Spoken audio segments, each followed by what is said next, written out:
शुरू कर रहा हूं मैं। चैप्टर का नाम है anatomy in flowering plant. Syllabus का ये चैप्टर नंबर 6 है।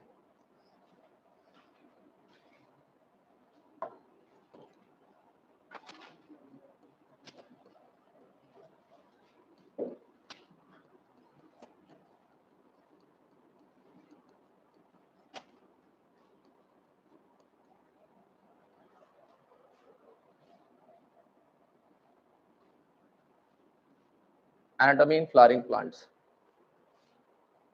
देखिए, सबसे पहले हम बात ये करेंगे कि एनाटॉमी का मतलब क्या होता है। तो जब भी हम किसी प्लांट या ऑर्गेनिज्म के इंटरनल स्ट्रक्चर को स्टडी करेंगे, उसी चीज को बेटा एनाटॉमी कहा जाता है।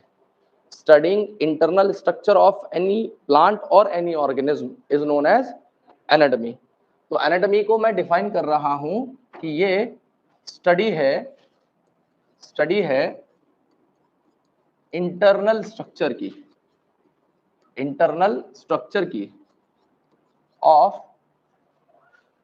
Plants and other organism. अब बेसिकली यहाँ पे हमें बात करनी है कि जब भी हम किसी प्लांट को इंटरनली पढ़ेंगे तो वहां पे अलग अलग टाइप के टिश्यूज होते हैं। टिश्यूज को भी हम कैटेगराइज करेंगे, लेकिन सबसे पहले ये जानेंगे कि टिश्यू की डेफिनेशन क्या है या टिश्यू क्या होते हैं।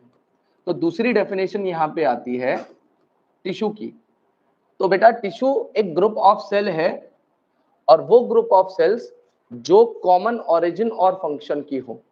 मैं ये कह रहा हूं कि बहुत सारी सेल्स हैं, जो सेल्स एक जैसा फंक्शन करती हों और एक जैसा उनका ऑरिजिन हुआ हो। मतलब जिस सेल से वो बनी हो, वो सारी की सारी सेल्स एक ही टाइप की मेरिस्टेमेटिक सेल से बनी हो। तो ऐसी ग्रुप ऑफ सेल जिनका मैं कह रहा हूं ऑरिजिन और फंक्शन सेम हो, वो टिश्यू कहलाते हैं। क्लियर है मेरी बात? तो tissue is a group of cell. Tissue एक सेल का ग्रुप है which are of common origin and function, जिनका कॉमन ऑरिजिन और फंक्शन होता है।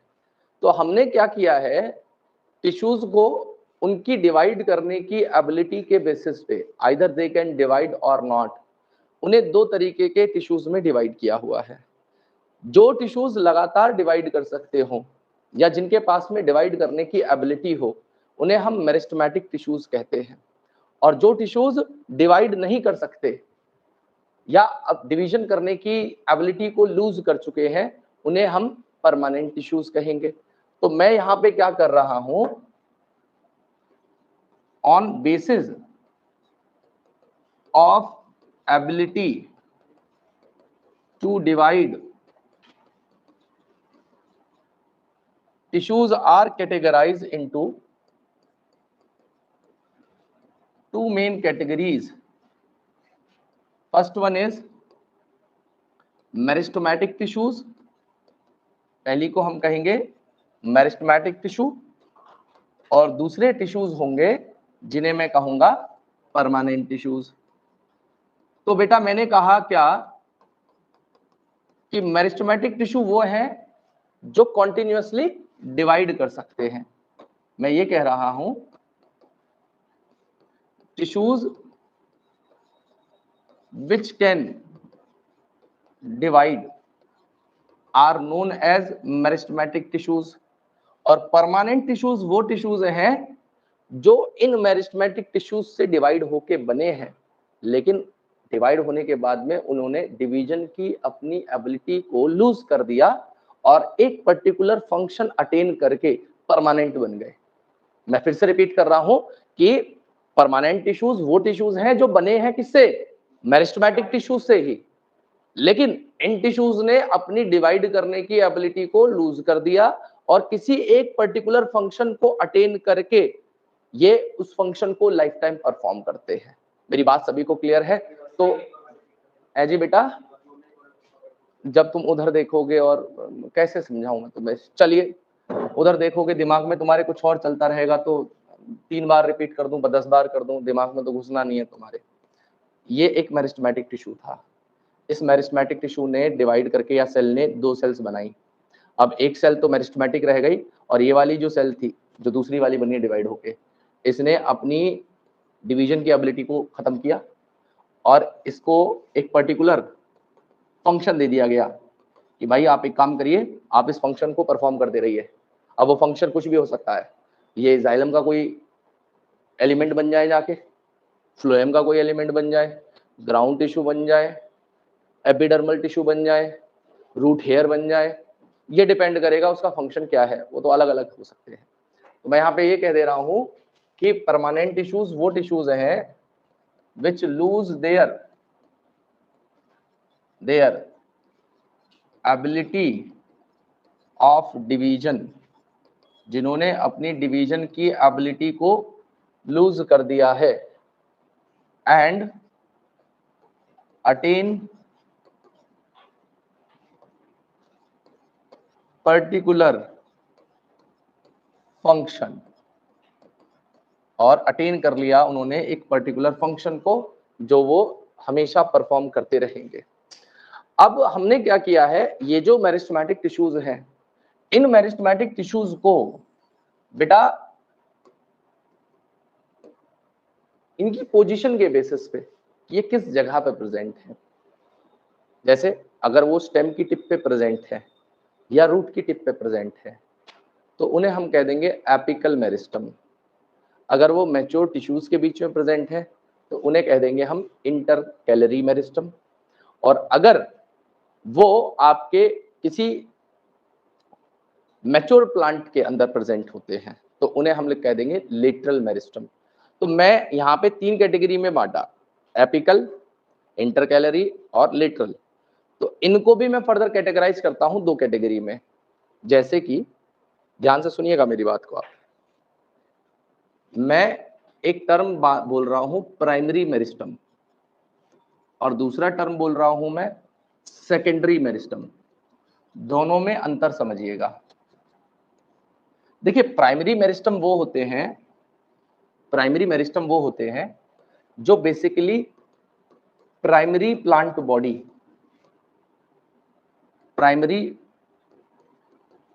बॉडी या एक तरीके से कह लीजिए प्लांट की अर्लियर स्टेज में उस प्लांट बॉडी को बनाने का काम करते हैं। मतलब ये कि जैसे ये एक सीड था, ये सीड जर्मिनेट होके प्लूम्यूल और रेडिकल निकला, थोड़े टाइम बाद में एक छोटा सा प्लांटलेट बन गया, ठीक है। अब ये छोटा सा प्लांटलेट धीरे धीरे डिवाइड करके मतलब ये ग्रो करेगा, ठीक है। हो सकता है इसके अंदर हाइट अटेन करेगा, इसके अंदर और जो मैं कहूँ कैनोपी आएगी, इसके ऊपर लीव का नंबर बढ़ता चला जाएगा और एक टाइम ऐसा आएगा कि जो इसकी मैक्सिमम हाइट हो सकती है, इस प्लांट की जो मैक्सिमम हाइट हो सकती है और जो इसके अंदर जो प्राइमरी ग्रोथ थी मैक्सिमम, वो इसने प्लांट ने क्या कर ली, कंप्लीट कर ली अपनी। अब ये जो ग्रोथ हुई है यहाँ पे, ये इसकी प्राइमरी ग्रोथ हो गई है, ये प्लांट ने अपनी प्राइमरी ग्रोथ कंप्लीट करी है। अब इसने जो भी अपने अंदर स्ट्रक्चर फॉर्म करने थे वो कर लिए, तो उसके बाद में ये प्लांट मैच्योर हो गया, इसे मैच्योर प्लांट कहलाएंगे। तो अब आएगा सेकेंडरी मेरिस्टम का काम। सेकेंडरी मेरिस्टम बेसिकली क्या करेगा, इस प्लांट को इस एक्सिस में मतलब इस प्लांट की गिर्थ को बढ़ाने का काम करेगा। तो वुड फॉर्मेशन जब होता है, वुड फॉर्मेशन जानते हो, ट्रंक जानते हो, तना पेड़ का, वो कब आता है, जैसे छोटा प्लांट है वो तना बनाता हुआ चलता है क्या, नहीं, पहले वो क्या करता है, अपनी जो मैक्सिमम हाइट है वो अटेन करता है, पहले मैच्योर होता है, उसके बाद में वो ट्रंक फॉर्मेशन शुरू करता है। तो बाद में जो भी उसके अंदर ट्रंक फॉर्मेशन हुआ या जो भी ग्रोथ हुई वो सब सेकेंडरी मेरिस्टम। तो प्लांट की अर्ली लाइफ में प्राइमरी मेरिस्टम रोल प्ले करेंगे।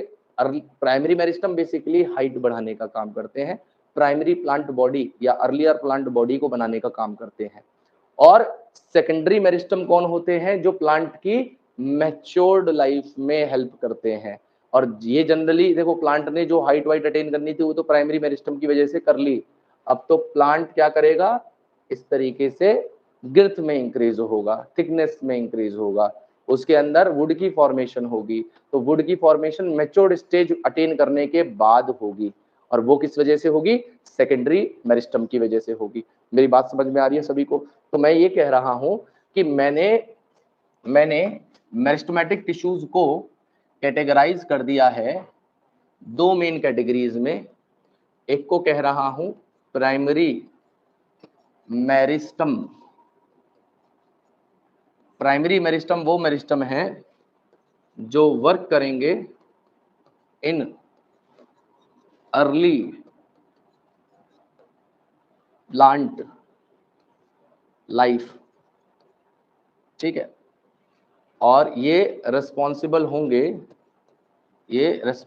होंगे फॉर प्राइमरी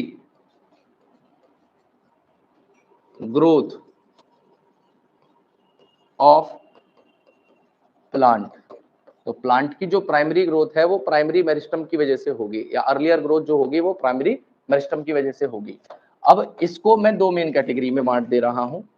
एक होंगे जिन्हें मैं कहूंगा एपिकल मेरिस्टम, और दूसरे होंगे जिन्हें मैं कहूंगा इंटरकैलरी मेरिस्टम। Intercalary meristem. और दूसरा कैटेगराइजेशन होगा क्या, प्राइमरी के अलावा दूसरा मेरिस्टम कौन सा होता है, सेकेंडरी मेरिस्टम।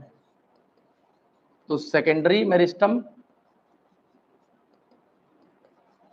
वो मेरिस्टम है जो वर्क करेंगे इन मैच्योर्ड प्लांट, ठीक है, और ये रिस्पॉन्सिबल होते हैं सेकेंडरी ग्रोथ के लिए। तो प्राइमरी ग्रोथ तो वो हो गई जिसमें प्लांट ने अपनी बॉडी बनाई, लेंथ इंक्रीज करी, हाइट में बढ़ा, वो सब प्राइमरी ग्रोथ है। जब वो वुड बनाएगा, ट्रंक फॉर्मेशन करेगा, वो क्या कहलाएगी, सेकेंडरी ग्रोथ कहलाएगी, ठीक है जी। और इस सेकेंडरी मेरिस्टम के अंडर आएगा एक मेरिस्टम जिसे मैं कहूंगा लेटरल मेरिस्टम। लेटरल मेरिस्टम नाम जो इसे मिला हुआ है वो मिला है बेटा क्योंकि ये प्लांट की लेटर ऑन मतलब बाद वाली लाइफ में काम करता है। क्लियर है मेरी बात सभी को?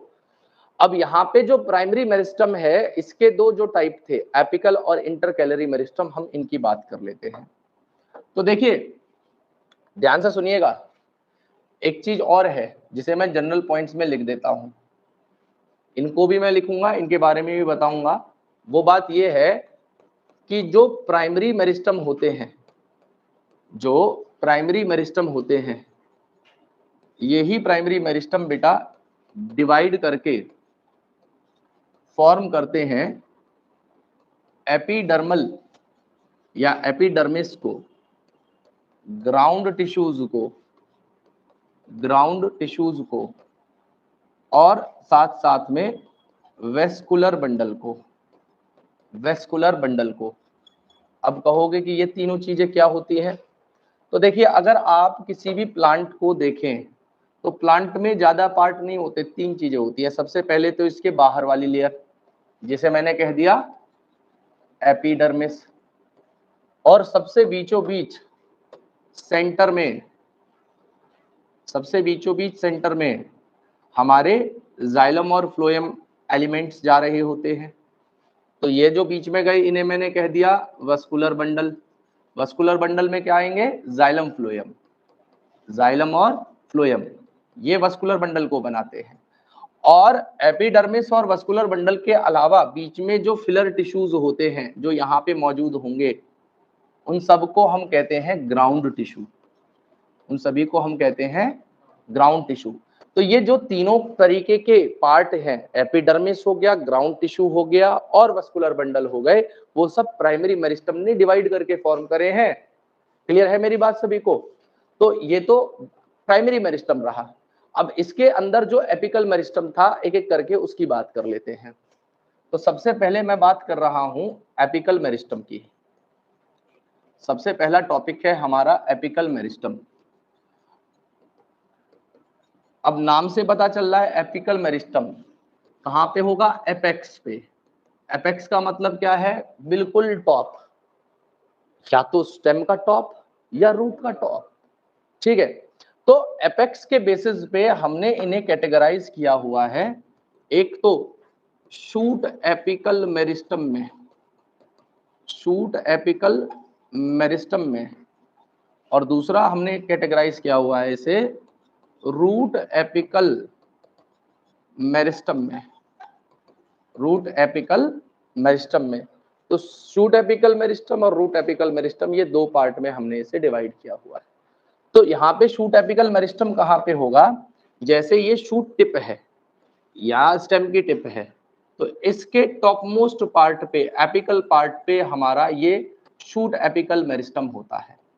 तो ये शूट एपिकल मेरिस्टम के अंदर क्या होते हैं, मेरिस्टमैटिक टिश्यूज होते हैं, और यही मेरिस्टमैटिक टिश्यूज लगातार डिवाइड करते हैं और डिवाइड करके प्लांट की हाइट को बढ़ाते चले जाते हैं। अब एक बात याद करिए, मैंने आपको बताई थी जब मैं मॉर्फोलॉजी पढ़ा रहा था, मॉर्फोलॉजी पढ़ाते वक्त मैंने एक बात बोली थी कि जब ये मेरिस्टमैटिक टिश्यूज ऊपर की तरफ ग्रो करते हुए जाते हैं तो कुछ टिश्यूज को पीछे छोड़ते चले जाते हैं, है ना। जिन जगहों पे ये टिश्यूज लेफ्ट ओवर हो जाते हैं वहां पे लीव निकलती है और ये मिलके एक्सिलरी बड की फॉर्मेशन करवा देते हैं। ये बात बताई गई थी। तो मैं कह रहा हूं कि शूट एपिकल मेरिस्टम जब ऊपर की तरफ ग्रो कर रहा था तो ये कुछ मेरिस्टमैटिक टिश्यूज क्या हो गए, छूट गए पीछे, दे लेफ्ट बिहाइंड, पीछे रह गए, और इन्होंने आगे चल के क्या करा, लीफ एक्सिल वाले पार्ट में एक्सिलरी बड बनाया। लीफ एक्सिल वाले पार्ट में क्या किया इन्होंने, एक्सिलरी बड की फॉर्मेशन करवाई। तो शूट एपिकल मेरिस्टम बेसिकली क्या करेगा, स्टेम की हाइट को बढ़ाने में, स्टेम की हाइट को बढ़ाने में रोल प्ले करता है। और सिमिलरली जैसे root apical meristem, shoot apical meristem stem की हाइट बढ़ा रहा था, रूट एपिकल मेरिस्टम याद करिए हम लोगों ने अभी थोड़े दिन पहले रूट का स्ट्रक्चर पढ़ा था जिसमें रूट कैप था, रूट ऑफ मेरिस्टमैटिक एक्टिविटी था, zone of meristematic activity sorry, फिर जोन ऑफ इलॉन्गेशन था, उसके बाद में मैच्योरेशन था, है ना, था। बहुत बकवास लिखा है आप लोगों ने जिन्होंने भी बनाया है, पता नहीं रूट का सांप बना के गए हैं लोग। इतना बुरा रूट मैंने कभी जिंदगी में नहीं देखा जितना अब की बार देखा मैंने। इतनी बुरी तरीके से इतना गंदा रूट कौन बनाता भाई। तो यहाँ पे क्या होगा, यहाँ पे इस रूट की टॉप मोस्ट पार्ट में यहाँ पे ये मेरिस्टमैटिक टिश्यूज होंगे, और ये मेरिस्टमैटिक टिश्यूज क्या करेंगे, ये मेरिस्टमैटिक टिश्यूज डिवाइड करके सेल्स को बनाएंगे, और ये सेल्स आगे चल के क्या करेंगी, इलोंगेट होती चली जाएंगी, जिससे रूट की क्या होगी, लेंथ जो है वो बढ़ जाएंगी। तो ये जो रूट एपिकल मेरिस्टम है ये कहाँ पे प्रेजेंट है, उस रूट की टिप वाले हिस्से में, और ये भी क्या करते हैं, ये भी लगातार डिवीजन करते हैं और रूट की लेंथ को बढ़ाने का काम करेंगे, रूट की लेंथ को बढ़ाने का काम करते हैं। अब आते हैं दूसरे टाइप के मेरिस्टम के ऊपर जिसे मैंने नाम दिया था इंटरकैलरी मेरिस्टम। अब इंटरकैलरी मेरिस्टम कहाँ पे होगा, तो बेटा इंटरकैलरी मेरिस्टम का जो मेन रोल होता है वो होगा ग्रासेस के अंदर। ग्रासेस के अंदर मतलब ग्रासेस के अंदर क्यों, तो देखो सपोज करो इधर देखना, ये ग्रास है, अब इसका ये एपिकल मेरिस्टम है जी, टिप वाले पार्ट पे ग्रास का। आप एक बात अच्छे से जानते हो कि हर्बीवोर खाते हैं तो घास को ऊपर से खाते हैं, तो अगर इतने हिस्से को कोई हर्बीवोर ग्रेज करके चला गया, खा के चला गया, तो भाई यहाँ पे ये जो इतना हिस्सा है ये तो बेचारा ऐसे ठुंड की तरह खड़ा रह गया, अब तो ये आगे ग्रो ही नहीं कर सकता। लेकिन फिर भी ग्रास रीजनरेट करती है, उनका शूट एपिकल मेरिस्टम ना होने के बावजूद भी वो ग्रो करती हैं। तो वो कैसे ग्रो कर पाती हैं, बिकॉज ऑफ इंटरकैलरी मेरिस्टम। क्यों? क्योंकि इंटरकैलरी मेरिस्टम वहां पे प्रेजेंट होगा जहां पे जो मैच्योर्ड या परमानेंट टिश्यूज होते हैं, उन परमानेंट टिश्यूज के बीच में इंटरकैलरी मेरिस्टम प्रेजेंट होता है, और ये रिस्पॉन्सिबल होता है क्या करने में? उस ग्रास की रीजनरेशन को करवाने में जो ग्रेज कर ली गई किसी एनिमल द्वारा। क्लियर है मेरी बात? तो यहाँ पे सॉरी, हाँ जी, जिसने ग्रास काट दी उसके बाद भी ग्रास रीजनरेट करेगी। अब वो तो ग्रास के खुद का मैकेनिज्म है, उसके पास में इंटरकैलरी मेरिस्टम है। तो मैं यहाँ पे जो तीसरा टाइप बता रहा हूं आपको, वो है इंटरकैलरी मेरिस्टम। दूसरा टाइप जो मैं डिवाइड कर रहा हूं वो है inter calorie meristem. Inter calorie meristem, देखिए इंटर कैलरी मेरिस्टम क्या होता है? जैसे ये स्टेम है, ये लीफ निकालना चाहते हो निकाल दो।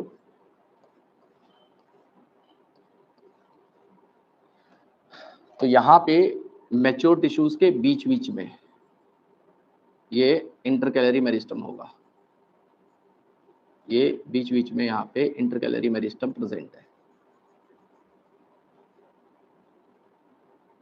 ये यहाँ पे इंटरकैलरी मेरिस्टम प्रेजेंट है।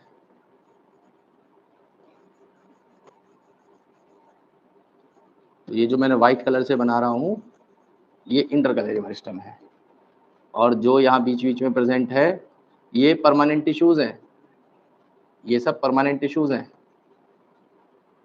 तो बेसिकली इंटरकैलरी मेरिस्टम बेटा परमानेंट टिश्यूज के बीच में प्रेजेंट होता है, it is present between the permanent tissues. और जो एपिकल मेरिस्टम है वो एपिकल मेरिस्टम यहाँ पे होगा। ये तो हो गया इसका एपिकल मेरिस्टम या रूट एपिकल मेरिस्टम, और ये जो बनाए हैं मैंने ये हैं इसके inter calorie meristem.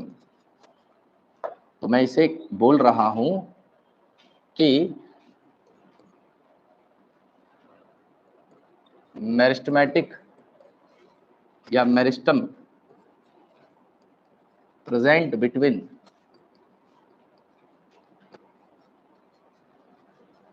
Permanent tissues, वो मेरिस्टम जो परमानेंट टिश्यूज के बीच में प्रेजेंट होंगे, और ये किस चीज में मदद करेंगे?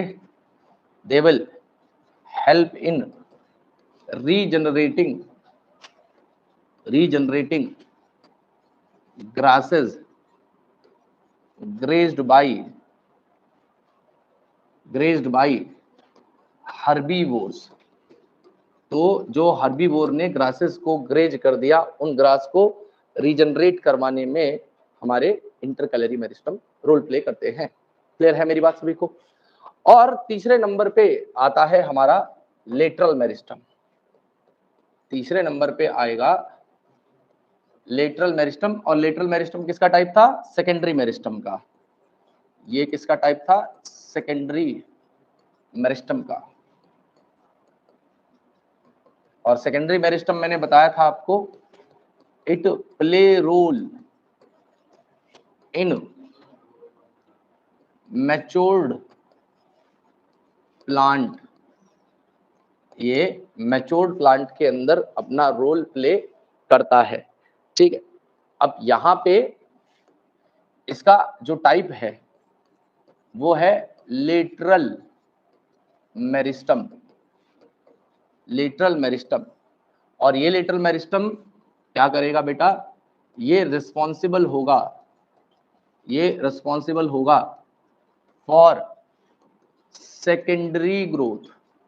ये उस प्लांट की सेकेंडरी ग्रोथ को करने के लिए रिस्पॉन्सिबल होता है। अब इस लेटरल मेरिस्टम में ध्यान से सुनिएगा मेरी बात आप, इस लेटरल मेरिस्टम में कैसे काम होगा, और एक चीज और याद करिएगा, एंजियोस्पर्म दो तरीके के होते हैं, मोनोकॉट और डाइकॉट। जो मोनोकॉट होते हैं उनकी लाइफ इतनी बड़ी नहीं होती। जैसे वीट है, वीट का प्लांट सभी ने देखा होगा, राइस का प्लांट सभी ने देखा होगा। तो क्या आपने कभी वीट या राइस के अंदर वुड फॉर्मेशन होती हुई देखी है? नहीं, नहीं होती ना वहां पे। तो व्हीट और राइस के अंदर वुड फॉर्मेशन नहीं होती, मतलब वहां पे सेकेंडरी ग्रोथ नहीं होती है। और इवन व्हीट या राइस क्या, सारे मोनोकॉट में नहीं होती। सेकेंडरी ग्रोथ एक कैरेक्टरिस्टिक है जिम्नोस्पर्म की और डाइकॉट प्लांट की। किसकी? जिम्नोस्पर्म और डाइकॉट। तो इस धरती पे केवल जिम्नोस्पर्म है और डाइकॉट है एंजियोस्पर्म की कैटेगरी में, जो वुड की फॉर्मेशन कर सकते हैं या सेकेंडरी ग्रोथ कर सकते हैं। मेरी बात आपको समझ में आ रही है? तो यहाँ पे मैं ये कह रहा हूं कि लेटरल मेरिस्टम या जो सेकेंडरी ग्रोथ है, ये सेकेंडरी ग्रोथ केवल और केवल आपको मिलेगी कहां पे? जिम्नोस्पर्म के अंदर, जिम्नोस्पर्म के अंदर और डाइकॉट प्लांट के अंदर, डाइकॉट प्लांट्स के अंदर। अब इनमें लेटरल मेरिस्टम के टाइप कौन कौन से होंगे? तो लेटरल मेरिस्टम के 3 टाइप होते हैं। एक को कहा जाता है इंट्रा फेसिकुलर कैम्बियम, दूसरा होगा इंटर फेसिकुलर कैम्बियम, और तीसरा टाइप होता है जिसे हम कहेंगे कॉर्क कैम्बियम। ये 3 टाइप के कैम्बियम हैं जो लेटरल मेरिस्टम के टाइप होते हैं। ये कैसे रोल प्ले करेंगे अपना? तो सपोज करो मैं किसी डाइकॉट प्लांट या जिम्नोस्पर्म प्लांट का ट्रांसवर्स सेक्शन ले रहा हूं। ट्रांसवर्स का मतलब क्या है कि ये इसकी स्टेम थी, इसको मैंने काट दिया और इस तरीके से ये वाले पार्ट की मैं स्टडी कर रहा हूं। तो इसमें आपको क्या मिलता है? इसमें सबसे बाहर जो मिलती है उसे मैं कह रहा हूं एपिडर्मिस। एपिडर्मिस सबसे बाहर वाली लेयर होती है बेटा। एपिडर्मिस के नीचे जो होता है उसे हम हाइपोडर्मिस कहते हैं, हाइपोडर्मिस कहते हैं।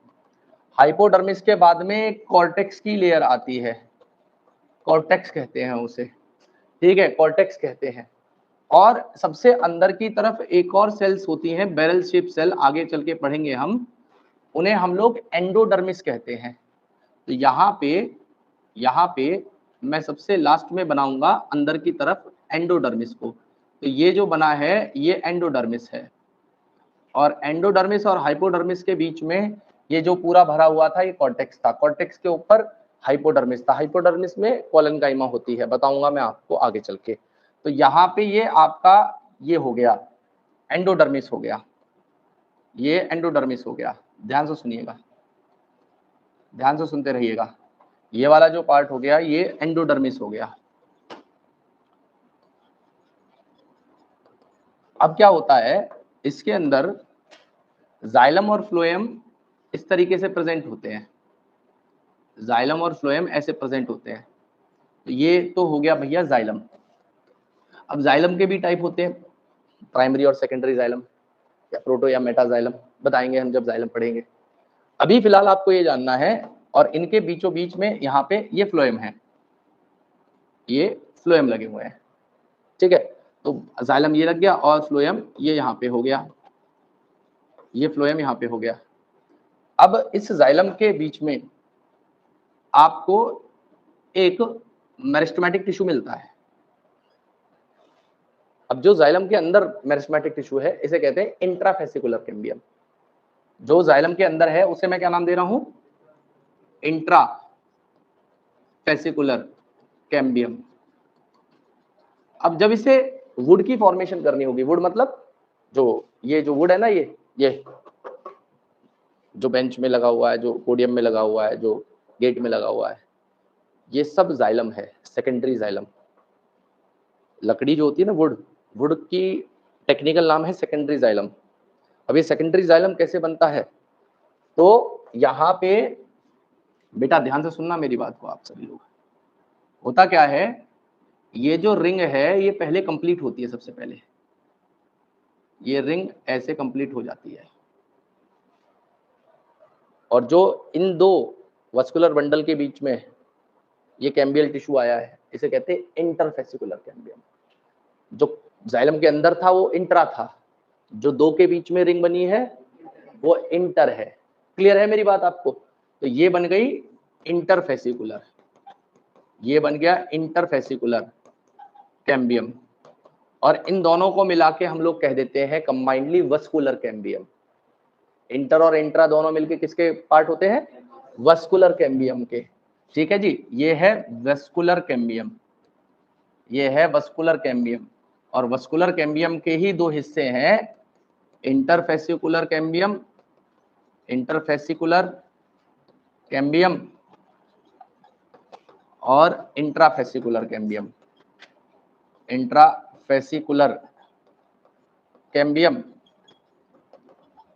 ठीक है जी, तो यहां पे क्या होगा, ध्यान से सुनिएगा, ये जब रिंग बन जाती है तो क्या होता है, जैसे ये टिश्यू था 1 2 3 4, ये रिंग बन गई। अब ये रिंग क्या करती है, ये डिवाइड करना शुरू करती है, ये रिंग डिवाइड करना शुरू करती है ऐसे करके, ये टिश्यूज डिवाइड करते हैं ऐसे करके, और डिवाइड करते करते करते करते करते करते करते धीरे धीरे वुड की फॉर्मेशन स्टार्ट हो जाती है ऐसे करके, ये वुड की टिश्यू वुड की फॉर्मेशन स्टार्ट कर देते हैं। अब बताओ, ये अंदर की तरफ से सेल डिवाइड होती हुई ऐसे बढ़ रही है ऐसे, तो इसकी जो गिर्थ है वो बढ़ेगी या नहीं बढ़ेगी? अंदर से सेल्स डिवाइड करके बाहर की तरफ निकल रही है, तो जो चौड़ा था ऐसे धीरे धीरे चौड़ा होता चला जाएगा। मेरी बात समझ पा रहे हो आप? तो इसी वजह से ट्रंक फॉर्मेशन हो पाती है। जो वुड की फॉर्मेशन या ट्रंक की फॉर्मेशन होती है वो इसी कैम्बियल रिंग की या वस्कुलर कैम्बियल रिंग की एक्टिविटी के कारण होता है। एक बार वुड फॉर्मेशन हो गया, उसके बाद आपने देखा होगा पेड़ के चारों तरफ एक छाल होती है, कॉर्क कहते हैं उसे, आप छुटा भी देते होगे, वो फिर से निकल आती है, वो क्या होता है? तो उसके लिए कॉर्क कैम्बियम नाम का एक और कैम्बियल रिंग होती है। तो यहाँ पे क्या होगा, यहाँ पे क्या होगा, एक और रिंग होती है जो बाहर की तरफ होगी, इसे कहते हैं कॉर्क कैम्बियम, और कॉर्क कैम्बियम की एक्टिविटी की वजह से बाहर की तरफ ये पेड़ के ऊपर कॉर्क या छाल बन पाती है। तो ये 3 तरीके के कैम्बियम होते हैं, जिसमें से 2 एक साथ होते हैं और एक अलग होता है। वो 2 वुड फॉर्मेशन कराएंगे, बाहर वाला कॉर्क की फॉर्मेशन करवाएगा। क्लियर हो रही है मेरी बात सभी को? है बेटा? कंफ्यूज हो जाओगे? अरे ऐसे कैसे कंफ्यूज हो गए, मेरे होते कंफ्यूज हो गए? अरे अरे अरे, इतने घबराओ नहीं यार, जीवन अभी बहुत बड़ा है, बहुत बड़ा जीवन है मेरे लाल, ऐसे घबराओगे तो कैसे काम चलेगा? अजी तुम पिल्लू पिल्लू से हो हैं? वो भी तो ऐसे ही है ना, इसलिए उन्हें लगता है। ठीक है, तो यहाँ पे ये है कॉर्क कैम्बियम। ठीक है ना, रिकॉर्डिंग क्या, तुम मेरी यार लाइव फोन से रिकॉर्डिंग बना के दिखा देना, ऐसी कोई बात थोड़ी है। हाँ जी बेटा, हाँ अंदर से पूरा अंदर सॉलिडिफाई हो जाता, लेकिन नहीं, अंदर जाइलम फ्लोएम तो रहेंगे भाई, वो तो ट्रांसपोर्टेशन करवाएंगे ना अंदर, ट्रांसपोर्टेशन के लिए तो वो होंगे। ठीक है, तो ये तो बात रही इसकी, आपके कैम्बियम की एक्टिविटी की। अब अगली बात यहाँ पे है जो हमें पढ़नी थी, वो बात ये थी कि परमानेंट टिश्यूज क्या होते हैं। अभी तो मैंने मेरिस्टेमेटिक टिश्यू बताए, अभी तो परमानेंट टिश्यूज भी हैं। इस परमानेंट टिश्यू के चार्ट को कंप्लीट कर रहा हूँ, फिर उसके बाद लिखने का बिल्कुल मौका दूंगा, बिल्कुल मौका दूंगा, बिल्कुल बिल्कुल अलाउ करूंगा आपको, बस इसे मैं कंप्लीट कर दूं। ठीक है, मैं अपने काम को पूरा करूंगा। यस,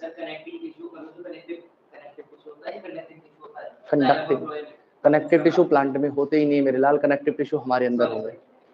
कंडक्टिंग टिश्यू कह सकते हो, जाइलम और फ्लोएम को ही कंडक्टिंग टिश्यूज कहते हैं, उन्हीं को वस्कुलर टिश्यूज भी कहते हैं। ठीक है, इधर देखिए, परमानेंट टिश्यूज को मैं 2 मेन कैटेगरी में बांट रहा हूं। परमानेंट टिश्यूज को 2 कैटेगरी में बांट रहा हूं।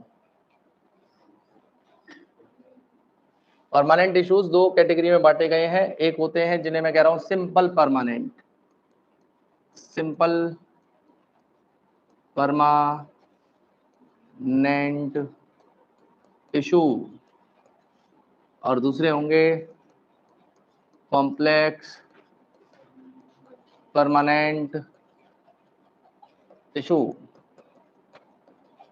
सिंपल परमानेंट टिश्यूज वो होते हैं जो केवल एक टाइप के सेल से बने हो, और कॉम्प्लेक्स होते हैं जो बहुत सारी डिफरेंट टाइप के सेल से मिलके बने हो।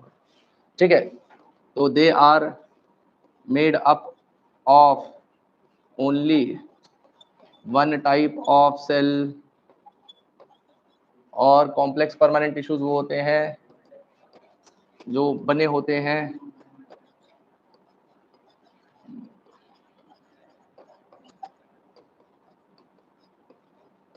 एक से ज्यादा टाइप की सेल्स के।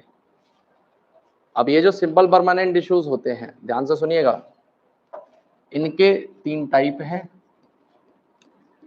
Parenchyma, collenchyma, sclerenchyma. अगर किसी से एक अंदर का डिटेल पूछ लूंगा ना तो बताया ना जाए, लेकिन फ्लो में बता रहे हैं पेरेन्काइमा, कोलेन्काइमा, स्क्लेरेन्काइमा। अगर मैं एक कैरेक्टरिस्टिक पूछ दूं कि भाई पेरेन्काइमा की क्या कैरेक्टरिस्टिक होती है तो रेड फेंक जाओगे अभी। ठीक है, अब इधर देखो, कॉम्प्लेक्स परमानेंट टिश्यूज क्या होते हैं। कॉम्प्लेक्स परमानेंट टिश्यूज वो होंगे जो एक से ज्यादा टाइप के सेल के बने हुए थे, और इसमें आते हैं आपके जाइलम और फ्लोएम।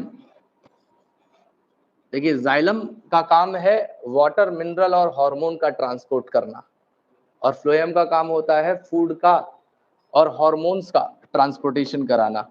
तो जाइलम का फंक्शन होगा, it will help in transport of water, minerals and food, नहीं तुम्हारी ऐसी हार्मोन्स। ठीक है, और फ्लोएम का काम होगा, इट विल ट्रांसपोर्ट फूड, नहीं कह के कहें फोटो एसिमिलेट तो ज्यादा बेहतर होगा।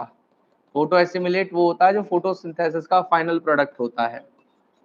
ठीक है, उसे ये ट्रांसपोर्ट करने का काम करेंगे। है मेरे बेटा, मिनरल्स के अंदर आ जाएंगे न्यूट्रिएंट।